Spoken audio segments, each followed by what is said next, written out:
আসসালামু আলাইকুম ও রহমতুল্লাহ। আল্লাহর ৯৯টি নাম পর্ব ৬। হজরত আবু হুরায়রা রাদিয়াল্লাহু তাআলা আনহু থেকে বর্ণিত, তিনি বলেন, রাসূল সাল্লাল্লাহু আলাইহি ওয়াসাল্লাম বলেছেন, আল্লাহ তাআলার ৯৯টি নাম রয়েছে, ১০০ থেকে একটি কম। যে এই নামগুলি মনে রাখবে, বুঝবে এবং উপলব্ধি করবে, সে জান্নাতে যাবে। সহিহ বুখারী থেকে হাদিসটি বর্ণিত। নম্বর ৫১, আল হক।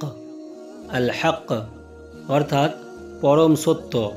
নম্বর ৫২, আল ওয়াকিল। আল ওয়াকিল অর্থাৎ পরম নির্ভরযোগ্য।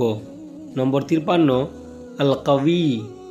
আল কবি অর্থাৎ পরম শক্তির অধিকারী। নম্বর ৫৪, আল মতিন। আল মতিন অর্থাৎ সুদৃঢ়। নম্বর ৫৫, আল ওয়ালি। আল ওয়ালি অর্থাৎ অভিভাবক ও সাহায্যকারী। নম্বর ৫৬, আল হামিদ।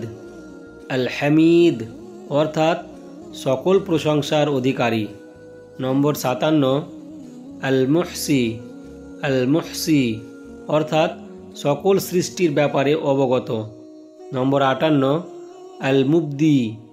আল মুবদি অর্থাৎ প্রথমবার সৃষ্টিকর্তা। নম্বর ৫৯, আল মুঈদ। আল মুঈদ অর্থাৎ পুনরায় সৃষ্টিকর্তা। নম্বর ৬০, আল মুহয়ি।